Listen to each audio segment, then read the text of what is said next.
ಮುಖ್ಯಮಂತ್ರಿಗಳಾದ ಶ್ರೀ ಸಿದ್ದರಾಮಯ್ಯನವರು ಕರ್ನಾಟಕದ ನವನಿರ್ಮಾಣದ ಹಾದಿಯಲ್ಲಿ ಈ ಗ್ಯಾರಂಟಿಗಳು ಪ್ರಗತಿಪರ ಅಭಿವೃದ್ಧಿಯ ನಿಟ್ಟಿನಲ್ಲಿ ಸರ್ವರನ್ನೊಳಗೊಂಡ ಆರ್ಥಿಕ ಮತ್ತು ಸಾಮಾಜಿಕ ಪ್ರಗತಿಪರ ಅಭಿವೃದ್ಧಿಯ ನಿಟ್ಟಿನಲ್ಲಿ ಈ ಗ್ಯಾರಂಟಿಗಳು ಅಪಾರವಾದ ಕೊಡುಗೆಯನ್ನು ನೀಡಿದೆ.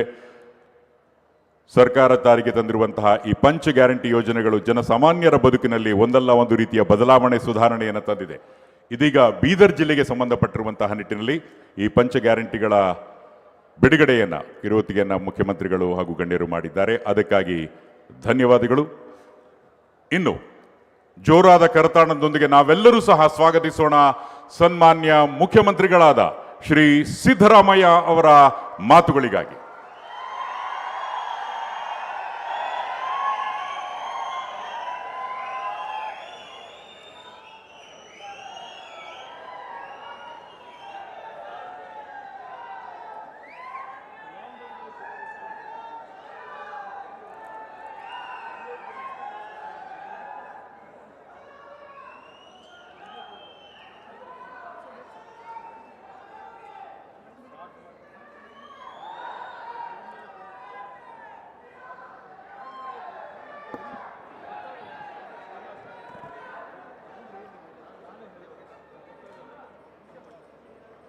ಈ ಸಮಾವೇಶದಲ್ಲಿ ಭಾಗವಹಿಸಿರ್ತಕ್ಕಂಥ ರಾಜ್ಯದ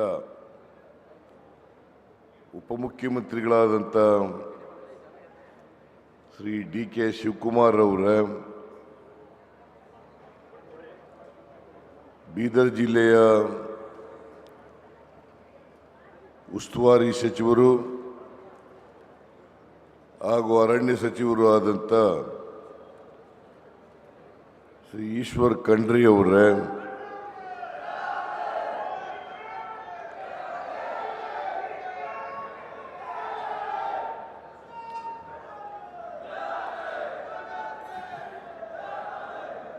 ಈ ಸಮಾರಂಭದ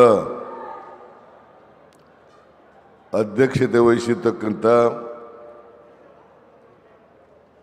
ಪೌರಾಡಳಿತ ಸಚಿವರಾದಂಥ ಶ್ರೀ ರಹೀಂ ಖಾನ್ ಅವರೇ, ಸಾರಿಗೆ ಸಚಿವರಾದಂಥ ಶ್ರೀ ರಾಮಲಿಂಗಾರೆಡ್ಡಿ ಅವರೇ, ಸಣ್ಣ ನೀರಾವರಿ ಸಚಿವರಾದಂಥ ಶ್ರೀ ಬೋಸರಾಜು ಅವರೇ, ಉನ್ನತ ಶಿಕ್ಷಣ ಸಚಿವರಾದಂಥ ಶ್ರೀ ಸುಧಾಕರ್ ಅವರೇ,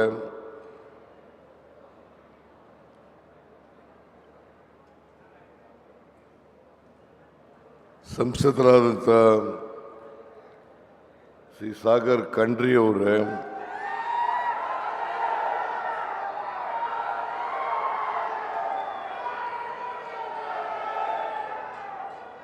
ಮೇಲ್ಮನೆಯ ಸದಸ್ಯರಾದಂಥ ಶ್ರೀ ಚಂದ್ರಶೇಖರ್ ಪಾಟೀಲ್ ಅವರೇ, ಶ್ರೀ ಭೀಮರಾವ್ ಪಾಟೀಲ್ ಅವರೇ,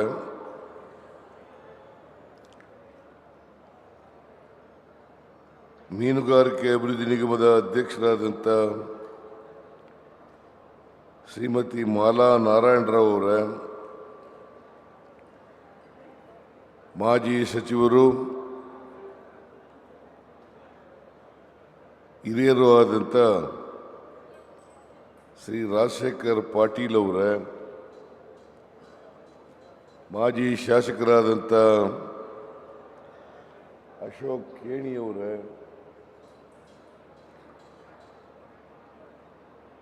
ಮಾಜಿ ಮೇಲ್ಮನೆಯ ಸದಸ್ಯರಾದಂಥ ಶ್ರೀ ವಿಜಯ್ ಸಿಂಗ್ ಅವರೇ, ಮಾಜಿ ಮೇಲ್ಮನೆಯ ಸದಸ್ಯರಾದಂಥ ಅರವಿಂದ ಅರಳಿ ಅವರೇ,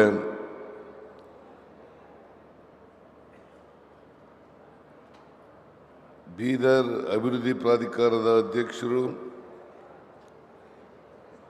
ಜಿಲ್ಲಾ ಕಾಂಗ್ರೆಸ್ಸಿನ ಅಧ್ಯಕ್ಷರು ಆದಂಥ ಶ್ರೀ ಜಾಬ್ ಶೆಟ್ಟಿ ಅವರೇ, ವೇದಿಕೆ ಮೇಲಿರ್ತಕ್ಕಂಥ ಎಲ್ಲ ಜಿಲ್ಲೆಯ ಮುಖಂಡರುಗಳೇ, ಅಧಿಕಾರಿ ಸ್ನೇಹಿತರೆ, ಇಲ್ಲಿ ಇಷ್ಟೊಂದು ದೊಡ್ಡ ಸಂಖ್ಯೆಯಲ್ಲಿ ಸೇರಿರ್ತಕ್ಕಂಥ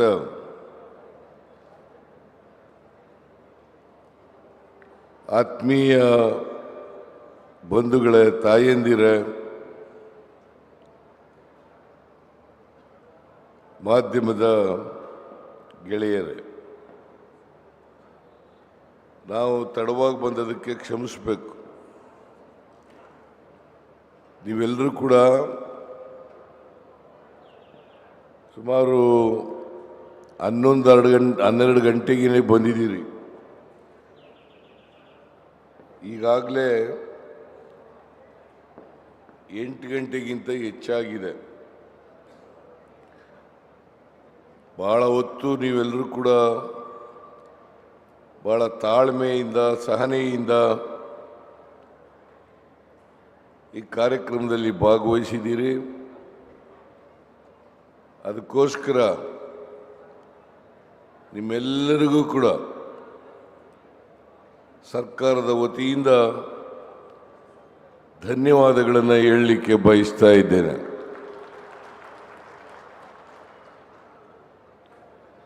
ನಾನು ಜಾಸ್ತಿ ಮಾತನಾಡಲಿಕ್ಕೆ ಹೋಗಲ್ಲ. ಈಶ್ವರ ಖಂಡ್ರೆಯವರು ಜಿಲ್ಲಾ ಮಂತ್ರಿಗಳಾಗಿ ಇವತ್ತಿನ ಎಲ್ಲ ಕಾರ್ಯಕ್ರಮಗಳ ವಿವರಣೆಗಳನ್ನು ಕೂಡ ಕೊಟ್ಟಿದ್ದಾರೆ. ಬಹಳ ಸುದೀರ್ಘವಾಗಿ ಮಾತನಾಡಿದ್ದಾರೆ. ಹಾಗಾಗಿ ನನ್ನ ಜವಾಬ್ದಾರಿಯನ್ನು ಕಡಿಮೆ ಮಾಡಿದ್ದಾರೆ.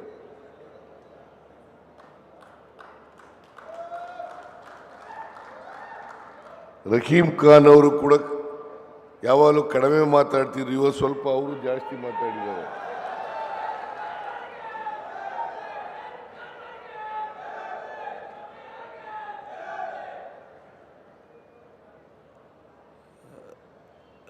ಅವರು ಕೂಡ ನನ್ನ ಹೊರೆಯನ್ನು ಕಡಿಮೆ ಮಾಡಿದ್ದಾರೆ.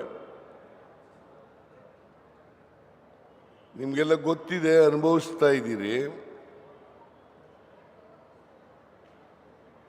ನಮ್ಮ ಸರ್ಕಾರ ಈ ಬಾರಿ ಅಧಿಕಾರಕ್ಕೆ ಬಂದು ಮೇ 20ಕ್ಕೆ 2 ವರ್ಷ ಆಗ್ತಾ ಇದೆ. ಬಹುಶಃ ಮೇ 20ನೇ ತಾರೀಕು 2 ವರ್ಷ ತುಂಬಿದಂಥ ದಿನ. ನಾವು 2 ವರ್ಷದ ಸಾಧನೆಗಳನ್ನು 2 ವರ್ಷಗಳನ್ನು ಬಹುಶಃ ರಾಜ್ಯದ ಯಾವುದಾದ್ರೂ ಜಿಲ್ಲೆಯಲ್ಲಿ ಆಚರಣೆ ಮಾಡಿ ಈ ರಾಜ್ಯದ ಜನತೆಯ ಮುಂದೆ ಇಡ್ತಕ್ಕಂಥ ಪ್ರಾಮಾಣಿಕ ಪ್ರಯತ್ನವನ್ನು ಮಾಡ್ತೇವೆ. ಇವತ್ತು ಬೀದರ್ ಜಿಲ್ಲೆಯಲ್ಲಿ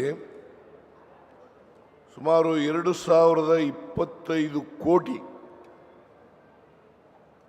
2025 ಕೋಟಿ ರೂಪಾಯಿಗಳ ಅಭಿವೃದ್ಧಿ ಕಾರ್ಯಕ್ರಮಗಳಿಗೆ ಚಾಲನೆಯನ್ನು ಕೊಟ್ಟಿದ್ದೇವೆ. ಕೆಲವು ಕಾರ್ಯಕ್ರಮಗಳು ಉದ್ಘಾಟನೆಯಾಗಿದ್ದಾವೆ, ಕೆಲವು ಕಾರ್ಯಕ್ರಮಗಳು ಶಂಕುಸ್ಥಾಪನೆ ಆಗಿದ್ದಾವೆ. ಆದರೆ ಒಟ್ಟಾರೆಯಾಗಿ ಇವತ್ತು ಕಲ್ಯಾಣ ಕರ್ನಾಟಕದ ಮುಕುಟ ಅಂತ ಕರಿತೀವಿ ಇದನ್ನ, ಬಿಜೆಪಿ ಬೀದರನ್ನ ಮುಕುಟ ಅಂತ ಕರಿತೀವಿ. ಇಂಥ ಜಿಲ್ಲೆಯಲ್ಲಿ 2025 ಕೋಟಿ ರೂಪಾಯಿಗಳ ಅಭಿವೃದ್ಧಿ ಕಾರ್ಯಕ್ರಮಗಳಿಗೆ ಇವತ್ತು ಚಾಲನೆಯನ್ನು ಕೊಟ್ಟಿದ್ದೇವೆ.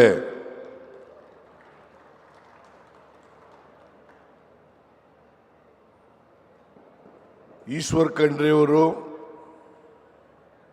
ಮತ್ತು ರಹೀಂ ಖಾನ್ ಅವರು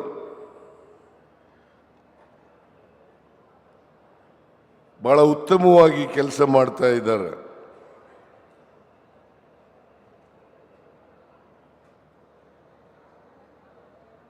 ಈಶ್ವರ್ ಖಂಡ್ರೆ ಅವರು ಜಿಲ್ಲೆಯ ಮಂತ್ರಿಯಾಗಿ ಎಲ್ಲರನ್ನೂ ಕೊಂಡೋಗ್ತಕ್ಕಂಥ ಪ್ರಯತ್ನವನ್ನು ಮಾಡ್ತಾ ಇದ್ದಾರೆ.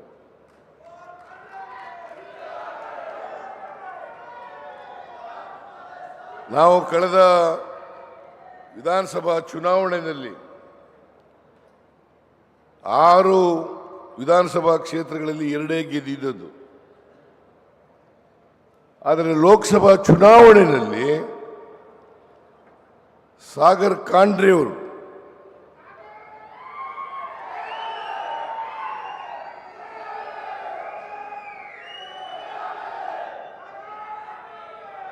ದೊಡ್ಡ ಅಂತರದಿಂದ ಗೆಲ್ಲಿಸಿದ್ದೀರಿ.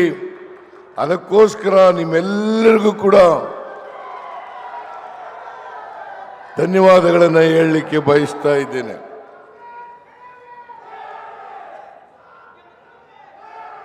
ಸಾಗರ್ ಖಂಡ್ರೆ ಅವರು ಒಬ್ಬ ಯುವಕ, ಇನ್ನೂ ರಾಜಕೀಯವಾಗಿ ಬೆಳಿಬೇಕಾಗಿರ್ತಕ್ಕಂಥ ವ್ಯಕ್ತಿ. ಬಹುಶಃ ಅವರಿಗೆ ಅವರ ಆಸಕ್ತಿಯನ್ನು ನೋಡಿದ್ರೆ ರಾಜಕೀಯದಲ್ಲಿ ಬೆಳೀಬೇಕು, ಜನಪರವಾಗಿ ಕೆಲಸ ಮಾಡಬೇಕು, ಜನನಾಯಕನಾಗಬೇಕು ಅಂತಕ್ಕಂಥ ಆಸೆ ಇದೆ ಅಂತಕ್ಕಂಥದ್ದನ್ನು ನಾನು ಗುರುತಿಸಲಿಕ್ಕೆ ಬಯಸ್ತಾ ಇದ್ದೇನೆ. ನಾನು ಈ ಸಂದರ್ಭದಲ್ಲಿ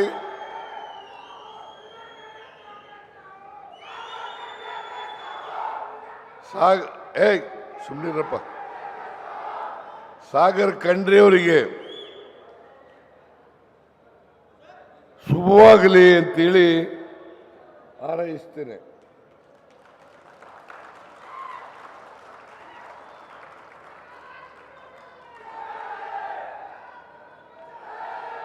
ನಾನು ಅನೇಕ ಸಾರಿ ಬಂದಿದ್ದೀನಿ ಬೀದರ್ಗೆ. ಸುಮಾರು 40 ವರ್ಷಗಳಿಂದ ಬೀದರ್ ಜಿಲ್ಲೆಯ ಎಲ್ಲ ತಾಲೂಕುಗಳಿಗೂ ಕೂಡ ಹೋಗಿದ್ದೇನೆ. ಔರಾದ್, ಬಾಲ್ಕಿ, ಬಸವ ಕಲ್ಯಾಣ, ಹುಮ್ನಾಬಾದ್, ಆಮೇಲೆ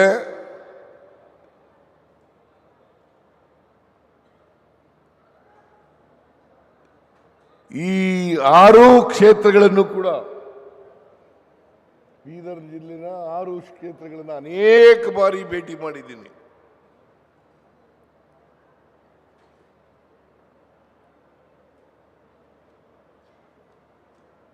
ಔರಾದ್ ಕೂಡ ಹೋಗಿದ್ದೇನೆ, ಬಾಲ್ಕಿ ಕೂಡ ಹೋಗಿದ್ದೇನೆ, ಬೀದರ್ ಕೂಡ ಹೋಗಿದ್ದೇನೆ, ಬಸವ ಕಲ್ಯಾಣಕ್ಕೆ ಹೋಗಿದ್ದೇನೆ, ಹುಮ್ನಾಬಾದ್ಗೆ ಹೋಗಿದ್ದೇನೆ. ರಾಜಶೇಖರ್ ಪಾಟೀಲ್ ಅವರು ಎಲ್ಲ ಹೊರಟೋದ್ರ, ಸ್ವಲ್ಪದ್ರಲ್ಲಿ ಸೋದ್ಬಿಟ್ರು.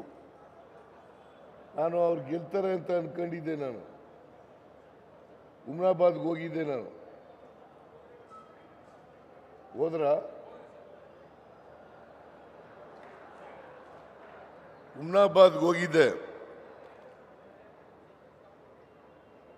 ಬಹುಶಃ JDSನಿಂದ ಅಲ್ಪಸಂಖ್ಯಾತರ ಅಭ್ಯರ್ಥಿ ಇಲ್ಲದೆ ಹೋಗಿದ್ರೆ 100ಕ್ಕೆ 100 ಗೆಲ್ತಿದ್ರು ಅಂತಕ್ಕಂಥದ್ದನ್ನು ನಾನು ಇವತ್ತು ಹೇಳಲಿಕ್ಕೆ ಬಯಸ್ತಾ ಇದ್ದೇನೆ.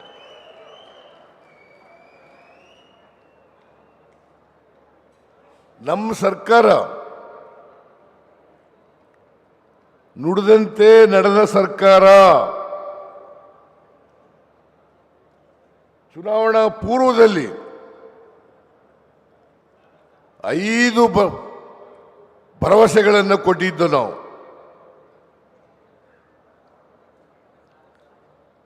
ಇವತ್ತು ಕಾಂಗ್ರೆಸ್ ಸರ್ಕಾರ 5 ಕೂಡ ಜಾರಿ ಮಾಡಿದ್ದೇವೆ.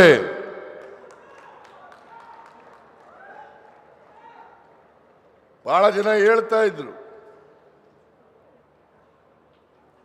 ವಿರೋಧ ಪಕ್ಷದವರು, ಭಾರತೀಯ ಜನತಾ ಪಕ್ಷದವರು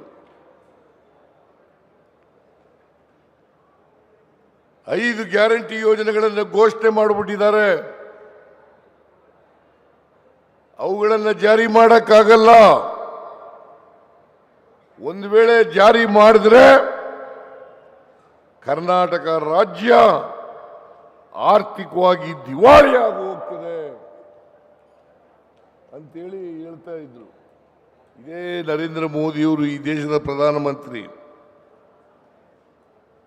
ಜಾರಿ ಮಾಡಕ್ಕಾಗಲ್ಲ. ಒಂದು ವೇಳೆ ಜಾರಿ ಮಾಡಿದ್ರೆ ಹಣಕಾಸಿನ ಮುಗ್ಗಟ್ಟು ಬರ್ತದೆ, ಟ್ರೆಜರಿ ಖಾಲಿಯಾಗ್ಬಿಡ್ತದೆ, ಸಂಬಳ ಕೊಡಕ್ ದುಡ್ಡಿಲ್ಲ.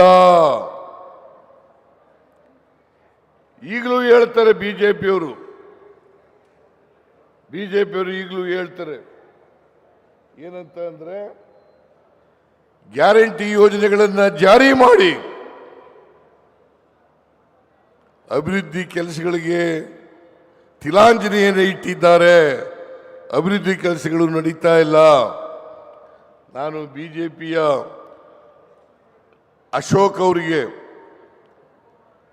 ನಾರಾಯಣ ಸ್ವಾಮಿ ಅವರಿಗೆ, ವಿಜೇಂದ್ರ ಅವರಿಗೆ ಆಹ್ವಾನ ಕೊಡುತ್ತೇನೆ. ಬೀದರ್ ಬಂದು ನೋಡಿ. ದಿವಾಳಿಯಾಗಿದ್ರೆ ಸರ್ಕಾರ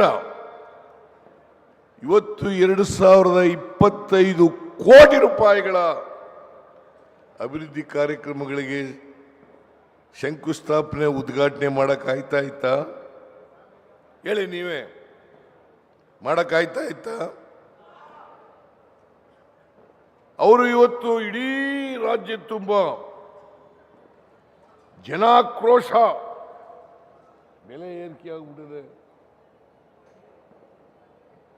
ಕರ್ನಾಟಕದಲ್ಲಿ ಬೆಲೆ ಏರಿಕೆ ಆಗ್ಬಿಟ್ಟಿದೆ ಅಂತೇಳಿ ಜನಾಕ್ರೋಶ ಸಭೆಗಳನ್ನು ಮಾಡ್ತಾ ಇದ್ದಾರೆ ಕರ್ನಾಟಕದ ತುಂಬ. ಇವರಿಗೆ ಮಾನ ಮರ್ಯಾದೆ ಇದ್ರೆ, ಕಿಂಚಿತ್ತು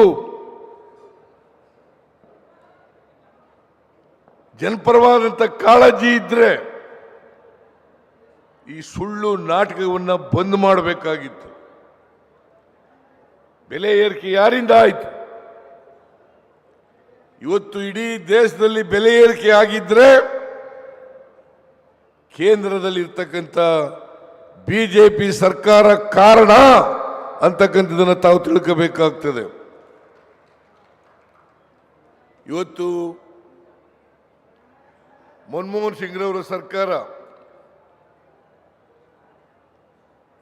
14ನೇ ಇಸ್ವಿವರೆಗಿತ್ತು, 2014ರವರೆಗೆ.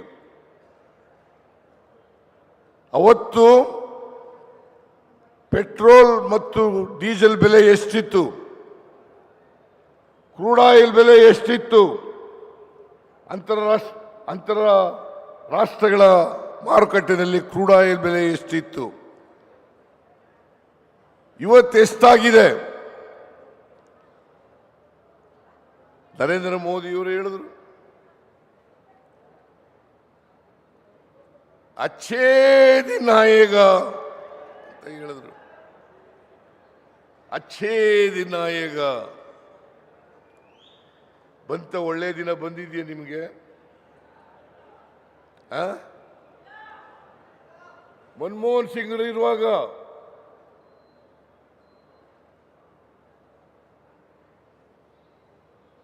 ಡೀಸೆಲ್ ಬೆಲೆ 46 ರೂಪಾಯಿ 59 ಪೈಸೆ ಇತ್ತು. ಪೆಟ್ರೋಲ್ ಬೆಲೆ 73 ರೂಪಾಯಿ ಇತ್ತು. ಇವತ್ತೆಷ್ಟಾಗಿದೆ?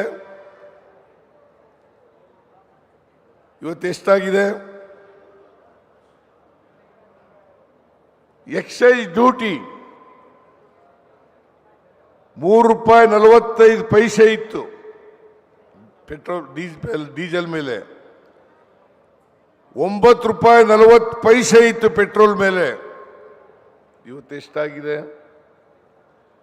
ಅವತ್ತು ಮನಮೋಹನ್ ಸಿಂಗ್ರವರು ಪ್ರಧಾನಮಂತ್ರಿ ಆಗಿರುವಾಗ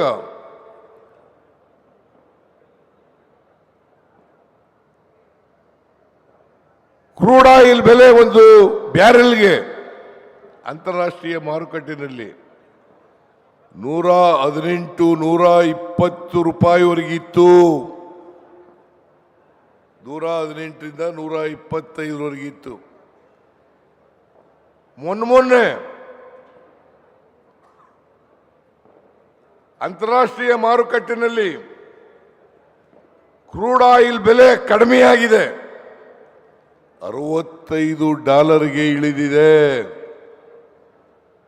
118, 120, $125 ಇರುವಾಗ ಡೀಸೆಲ್ ಪೆಟ್ರೋಲ್ ಬೆಲೆ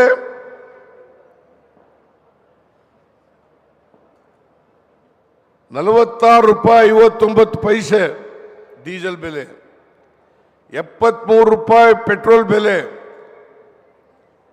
ಆದರೆ ಇವತ್ತು $65 ಆಗಿದ್ರು ಕೂಡ ಒಂದು ಬ್ಯಾರೆಲ್ಗೆ ನೀವು ₹90ಗಿಂತ ಜಾಸ್ತಿ ಡೀಸೆಲ್ ಬೆಲೆ, ಪೆಟ್ರೋಲ್ ಬೆಲೆ ₹100ಗಿನ್ನ ಜಾಸ್ತಿ. ಇದಕ್ಕೆ ಯಾರು ಕಾರಣ ಅಂತಕ್ಕಂಥದ್ದನ್ನು ತಾವು ಅರ್ಥ ಮಾಡ್ಕೋಬೇಕಾಗ್ತದೆ. ಇದಕ್ಕೆ ಕಾರಣ ನರೇಂದ್ರ ಮೋದಿಯವರ ಕೇಂದ್ರ ಸರ್ಕಾರ. ಬಿಜೆಪಿಯವರಿಗೆ ಮಾನ ಮರ್ಯಾದೆ ಇದ್ದಿದ್ರೆ ಇದನ್ನ ಹೇಳಬೇಕಲ್ಲ. ಗ್ಯಾಸ್ ಬೆಲೆ ಎಷ್ಟಿತ್ತು, ಗೊಬ್ಬರದ ಬೆಲೆ ಎಷ್ಟಿತ್ತು,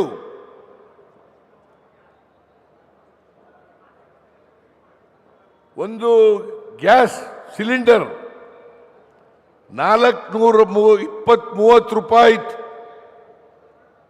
ಇವತ್ತು ₹1,000. ಇತ್ತೀಚೆಗೆ ₹2 ಡೀಸೆಲ್ ಮೇಲೆ, ಪೆಟ್ರೋಲ್ ಮೇಲೆ ₹2, ಮತ್ತೆ ಗ್ಯಾಸ್ ಮೇಲೆ ₹50 ಹೆಚ್ಚು ಮಾಡಿದ್ದಾರೆ. ನಾಚಿಕೆ ಆಗಲ್ಲ ಇವರಿಗೆ? ನಾಚಿಕೆ ಆಗಲ್ಲ? ಮಾನ ಮರ್ಯಾದೆ ಇದ್ರೆ, ಯಾಕೆಂದ್ರೆ ಅವರ ಆಡಳಿತದ ತಪ್ಪುಗಳನ್ನು, ಬೆಲೆ ಏರಿಕೆಯನ್ನು ದೇಶದಲ್ಲಿ ಆಗಿರ್ತಕ್ಕಂಥದ್ದನ್ನು ನಿಮ್ಮ ಗಮನವನ್ನು ಬೇರೆ ಕಡೆ ಸೆಳೆಯಲಿಕ್ಕೋಸ್ಕರವಾಗಿ ಈ ಜನಾಕ್ರೋಶ ಸಭೆಯನ್ನು ಮಾಡ್ತಾ ಇದ್ದೀರಲ್ಲ, ನಿಮಗೆ ಲಜ್ಜೆಗೆಟ್ಟವರು ನೀವು ಅಂತಕ್ಕಂಥ ಮಾತುಗಳನ್ನು ಹೇಳಬೇಕಾಗ್ತದೆ. ಲಜ್ಜೆಗೆಟ್ಟವರು ಇವರು 2018ರಲ್ಲಿ 400 ಭರವಸೆಗಳನ್ನು ಕೊಟ್ಟಿದ್ದರು ಅವರ ಮ್ಯಾನಿಫೆಸ್ಟೋ ಮೂಲಕ. 40 ಭರವಸೆಗಳನ್ನು ಕೂಡ ಈಡೇರಿಸಲಿಕ್ಕಾಗಲಿಲ್ಲ. 10% ಭರವಸೆಗಳನ್ನು ಈಡೇರಿಸಲಿಕ್ಕಾಗಲಿಲ್ಲ. ಇವ್ರಿಗೆ ಜನ ವಿರೋಧಿಯಾದಂಥ, ಅದಕ್ಕೋಸ್ಕರನೇ ಇವರು ಅಧಿಕಾರದಲ್ಲಿ ಇದ್ದರು. ಅದು ಏನು ಯಾವತ್ತೂ ಕೂಡ ಇವರು ಅಧಿಕಾರಕ್ಕೆ ಬಂದಿರಲ್ಲ.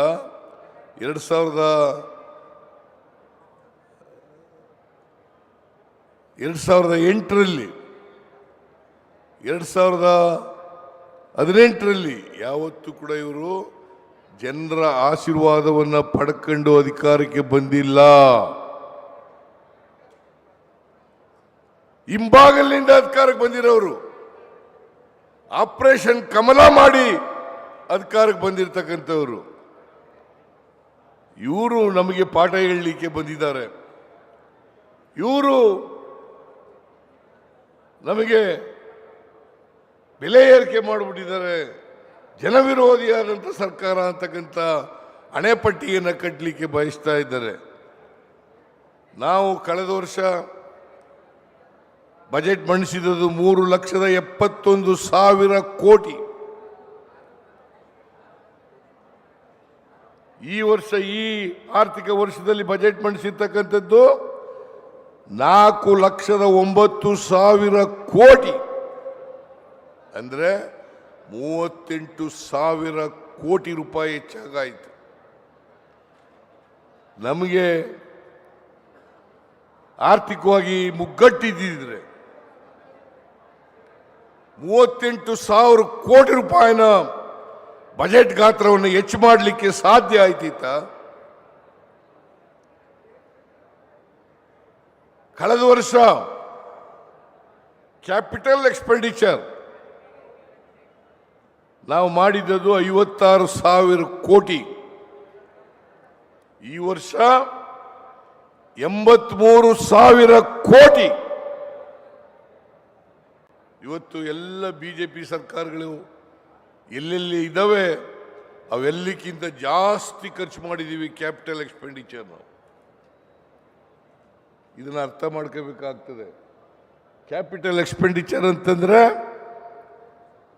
ದಿವಾಳಿ ಆಗಿರೋ ಸರ್ಕಾರ ಮಾಡಲಿಕ್ಕಾಗಲ್ಲ. ನಾವು 2002ರಲ್ಲಿ ಕರ್ನಾಟಕದಲ್ಲಿ ಫಿಸ್ಕಲ್ ರೆಸ್ಪಾನ್ಸಿಬಿಲಿಟಿ ಆಕ್ಟ್ ಅನ್ನ ಪಾಸ್ ಮಾಡಿಕೊಂಡಿದ್ದೀವಿ. ಫಿಸ್ಕಲ್ ರೆಸ್ಪಾನ್ಸಿಬಿಲಿಟಿ ಆಕ್ಟ್ ಅದನ್ನ ಪಾಸ್ ಮಾಡ್ಕೊಂಡಿದ್ದೀವಿ. ಅದರ ಪ್ರಕಾರ 3 ಮಾನದಂಡಗಳಿದ್ದಾವೆ.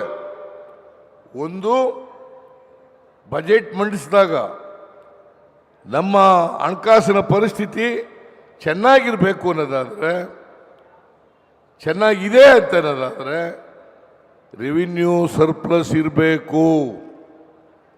ಫಿಸ್ಕಲ್ ಡಿಫಿಸಿಟ್ 3% ಒಳಗಡೆ ಕಡಿಮೆ ಇರಬೇಕು. ಸಾಲ ತಗೊಂಡಿರ್ತಕ್ಕಂಥದ್ದು, ಸಾಲ ಈ ರಾಜ್ಯದ ಮೇಲೆ ಇರ್ತಕ್ಕಂಥ ಲಯಾಬಿಲಿಟೀಸ್ ಅದು ಎಷ್ಟಿರಬೇಕಪ್ಪ ಅಂತಂದರೆ GDPಯ 25% ಒಳಗಡೆ ಇರಬೇಕು. ನಾವು ಈ ಮಾನದಂಡಗಳ ಒಳಗಡೆ ಇದ್ದೇವೆ. ಆದ್ದರಿಂದ ರಾಜ್ಯ ಇವತ್ತು ನಾವು ಯಾವತ್ತೂ ಕೂಡ ಅಭಿವೃದ್ಧಿ ಕೆಲಸಗಳಿಗೆ ದುಡ್ಡಿಲ್ಲ ಅನ್ನೋಗಿಲ್ಲ, ಗ್ಯಾರಂಟಿ ಯೋಜನೆಗಳಿಗೆ ದುಡ್ಡಿಲ್ಲ ಅನ್ನೋಗಿಲ್ಲ. ಕಳೆದ ವರ್ಷ ಗ್ಯಾರಂಟಿ ಯೋಜನೆಗಳಿಗೆ 52,009 ಕೋಟಿ ರೂಪಾಯಿಗಳನ್ನು ಇಟ್ಟಿದ್ದು. ಈ ವರ್ಷ 50,018 ಕೋಟಿ ರೂಪಾಯಿಗಳನ್ನು ಇಟ್ಟಿದ್ದೇವೆ. ಅದರರ್ಥ ಆರ್ಥಿಕವಾಗಿ ಸದೃಢವಾಗಿದೆ ಕರ್ನಾಟಕ. ಆ ಸದೃಢವಾಗಿರೋದ್ರಿಂದಲೇ 2025 ಕೋಟಿ ರೂಪಾಯಿಗಳ ಇವತ್ತು ಅನೇಕ ಅಭಿವೃದ್ಧಿ ಕಾರ್ಯಕ್ರಮಗಳನ್ನು ಮಾಡಿದ್ದೀವಿ. ಬಾಲ್ಕಿನಲ್ಲಿ ಮಾಡಿದ್ದೀವಿ, ಮಾಡಿದ್ದೀವಿ, ಔರಾದ್ನಲ್ಲಿ ಮಾಡಿದ್ದೀವಿ, ಆಮೇಲೆ ಹುಮ್ನಾಬಾದ್ನಲ್ಲಿ ಮಾಡಿದ್ದೀವಿ, ಬಸವ ಕಲ್ಯಾಣದಲ್ಲಿ ಮಾಡಿದ್ದೀವಿ. ಇಲ್ಲೆಲ್ಲ ಮಾಡಬೇಕಾದ್ರೆ ದುಡ್ಡಿಲ್ಲದೆ ಮಾಡಕ್ಕೆ ಸಾಧ್ಯನಾ? ಬಿಜೆಪಿಯವರು ಸುಳ್ಳು ಹೇಳೋದ್ರಲ್ಲಿ ನಿಶ್ಚೀಮರು. ಬಿಜೆಪಿಯವರು ಇದ್ದಾರಲ್ಲ, ಅವರು ಸುಳ್ಳು ಹೇಳೋದು ಬಿಟ್ಟರೆ ಬೇರೆ ಇನ್ನೇನು ಗೊತ್ತಿಲ್ಲ. ಅವ್ರ ಮನೆ ದೇವರೇ ಸುಳ್ಳು. ಇಡೀ ರಾಜ್ಯದ ಜನರನ್ನ ಸುಳ್ಳು ಹೇಳಿ ಅವರನ್ನ ದಾರಿ ತಪ್ಪಿಸ್ತಕ್ಕಂಥ ಪ್ರಯತ್ನವನ್ನು ಮಾಡ್ತಾ ಇದ್ದಾರೆ. ಅವ್ರು ಏನೇ ಮಾಡಿದ್ರು ಕೂಡ ನನ್ನ ಮೇಲೆ ಅಪಪ್ರಚಾರ ಮಾಡಿದ್ರು, ನಮ್ಮ ಸರ್ಕಾರದ ಮೇಲೆ ಅಪಪ್ರಚಾರಗಳನ್ನು ಮಾಡಿದ್ರು, ನನ್ನ ಮೇಲೆ ಸುಳ್ಳು ಆಪಾದನೆಗಳನ್ನು ಮಾಡಿದ್ರು. ಆದರೂ 3 ಬೈ ಎಲೆಕ್ಷನ್ನಲ್ಲಿ ನಾವು ಗೆದ್ದೋ. 3 ಬೈ ಎಲೆಕ್ಷನ್ನಲ್ಲಿ ಸಂಡೂರಿನಲ್ಲಿ ಗೆದ್ದೋ, ಚನ್ನಪಟ್ಟಣದಲ್ಲಿ ಗೆದ್ದೋ, ಶಿಗ್ಗಾವಿನಲ್ಲಿ ಗೆದ್ದೋ. ಅದು 2 ಸ್ಥಳಗಳಲ್ಲಿ ಕುಮಾರಸ್ವಾಮಿ ಮಗ ಕೇಂದ್ರದ ಮಂತ್ರಿ, ಅವ್ರು ಗೆದ್ದಿದ್ದು ರಾಜೀನಾಮೆ ಕೊಟ್ಟಿದ್ರು. ಅಲ್ಲಿ ಯೋಗೇಶ್ವರರನ್ನು ಹಾಕಿ ನಾವು 25,000 ಮತಗಳ ಅಂತರದಿಂದ ಗೆದ್ದವು. ಕುಮಾರಸ್ವಾಮಿ ಮಗ ನಿಖಿಲ್ ಸ್ವಾಮಿ. ಅಲ್ಲಿ ಶಿಗ್ಗಾಂವ್ನಲ್ಲಿ ಈ ರಾಜ್ಯದ ಮುಖ್ಯಮಂತ್ರಿ ಆಗಿದ್ದಂಥ ಬಸವರಾಜ ಬೊಮ್ಮಾಯಿ ಅವ್ರ ಮಗ ಅಲ್ಲಿ ಸೋಲಿಸ್ತು. ಸಂಡೂರಿನಲ್ಲಿ ಗೆದ್ದು, ಚನ್ನಪಟ್ಟಣದಲ್ಲಿ ಗೆದ್ದು, ಶಿಗ್ಗಾವಿನಲ್ಲಿ ಗೆದ್ದು, ಅದು ದೊಡ್ಡ ಅಂತರದಿಂದ ಗೆದ್ದಿದ್ದು. ಅದರಿಂದ ರಾಜ್ಯದ ಜನರಿಗೆ ಗೊತ್ತಿದೆ, ಕಾಂಗ್ರೆಸ್ ಪಕ್ಷ ಮಾತು ಕೊಟ್ಟಂತೆ ನಡ್ಕತ್ತದೆ, ಕೊಟ್ಟ ಮಾತಿನಂತೆ ನಡ್ಕೊಳ್ತದೆ. ಏನು ಭರವಸೆಗಳನ್ನು ಕೊಡ್ತಾರೆ ಆ ಭರವಸೆಗಳನ್ನು ಈಡೇರಿಸ್ತಾರೆ ಅಂತಕ್ಕಂಥದ್ದು ಕಾಂಗ್ರೆಸ್ ಪಕ್ಷ ಮಾಡ್ತದೆ ಅಂತಕ್ಕಂಥದ್ದು ಈ ರಾಜ್ಯದ ಜನರಿಗೆ ಗೊತ್ತಿದೆ. ಹಾಗಾಗಿ ನಮಗೆ ಕಳೆದ ವಿಧಾನಸಭಾ ಚುನಾವಣೆಯಲ್ಲಿ ಗೆಲ್ಲಿಸಿದ್ದು, ಆಮೇಲೆ ಬೈ ಎಲೆಕ್ಷನಲ್ಲಿ ಗೆಲ್ಲಿಸಿದ್ದು, ಈಗ ನೀವೆಲ್ಲಿ ಲೋಕಸಭೆಯನ್ನು ಗೆಲ್ಲಿಸಿಕೊಟ್ಟದ್ದು ಅದೇ ಕಾರಣಕ್ಕೆ ಅಂತಕ್ಕಂಥ ಮಾತುಗಳನ್ನು ಹೇಳಲಿಕ್ಕೆ ಬಯಸ್ತೇನೆ. ಅದರಿಂದ ನಾನು ಹೆಚ್ಚು ಭಾಷಣ ಮಾಡೋಕ್ಕೆ ಹೋಗಲ್ಲ. ಇನ್ನೊಂದು ಸಾರಿ ಬಂದಾಗ ಯಾವಲ್ಲಾದ್ರು ಬಂದಾಗ ಮಾತಾಡ್ತೀನಿ. ಈಶ್ವರ್ ಖಂಡ್ರೆ ನಮ್ಮೆಲ್ಲ ಭಾಷಣ ಮಾಡಿಬಿಟ್ಟಿದ್ದಾನೆ, ಎಲ್ಲ ಭಾಷಣ ಮಾಡಿಬಿಟ್ಟಿದ್ದಾನೆ. ಇವತ್ತೇನು 2025 ಕೋಟಿ ಶಂಕುಸ್ಥಾಪನೆ ಮತ್ತು ಉದ್ಘಾಟನೆ ಆಗಿದೆ. ಈ ಕಾರ್ಯಕ್ರಮದಲ್ಲಿ ಅತ್ಯಂತ ಸಂತೋಷದಿಂದ ಭಾಗಿಯಾಗಿದ್ದೇನೆ ಮತ್ತು ಈ ಕಾರ್ಯಕ್ರಮಗಳನ್ನು ಸಂತೋಷದಿಂದ ಚಾಲನೆ ಕೊಟ್ಟಿದ್ದೇನೆ ಅಂತಕ್ಕಂಥ ಮಾತುಗಳನ್ನು ಹೇಳಲಿಕ್ಕೆ ಬಯಸ್ತಾ ಇದ್ದೆ. ಇವತ್ತು ಜಿಲ್ಲೆಯ ಎಲ್ಲ ಮುಖಂಡರುಗಳಿಗೆ, ವಿಶೇಷವಾಗಿ ರಹೀಂ ಖಾನ್ ಅವರಿಗೆ ಮತ್ತು ಈಶ್ವರ್ ಖಂಡ್ರೆ ಅವರಿಗೆ, ಸಾಗರ್ ಅವರಿಗೆ, ರಾಜಶೇಖರ್ ಪಾಟೀಲ್ ಅವರಿಗೆ, ಇವರೆಲ್ಲರಿಗೂ ಕೂಡ ಮತ್ತು ಜಿಲ್ಲೆಯ ಎಲ್ಲ ನಾಯಕರುಗಳಿಗೂ ಕೂಡ ಧನ್ಯವಾದಗಳನ್ನು ಹೇಳಿ ನನ್ನ ಮಾತುಗಳನ್ನು ಮುಗಿಸ್ತೇನೆ. ಜೈ ಹಿಂದ್,